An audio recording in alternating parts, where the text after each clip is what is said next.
What's going on, family? Black Feniks checking in. I'm outside of the HogOn Cafe right now, working on the end caps. I just both of them up now. They are complete, and I'm waiting on the next day or so to go on and cap it. So the weather looks like it's going to be nice. I just got to put an ad out to hire someone to help me cap it. So we're gonna cap this. As you see, this is her end. This is my end. I use some of the corrugated steel from when I open up my door, So I'm adding a little style to mine. Hers is just regular, which is just going to be a storage facility. So a roll-up door go here, or she's going to put it right up against the building. So I gave her optional, so she got options. But this space is actually for a 7x7 roll-up door. So when you do the shipping containers, you actually can go, if it's a high cube, you actually can go a 7x8, 7 wide, 8 high.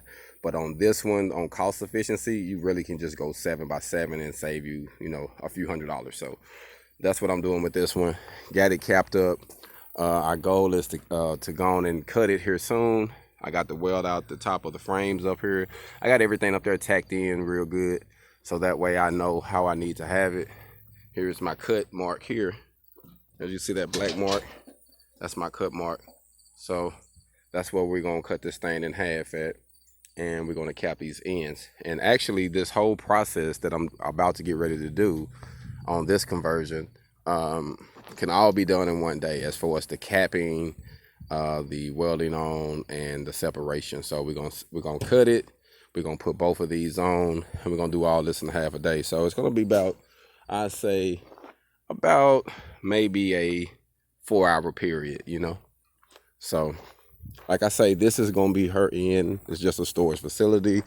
We're going to paint it to match the color of her building there, so that way it'll all look good, She wanted a security door here at the back, so we have a commercial steel door.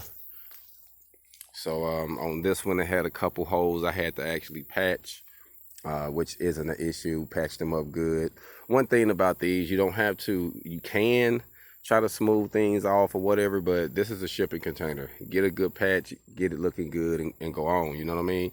That way you don't waste a lot of time when you're actually doing your fabrication, because you want to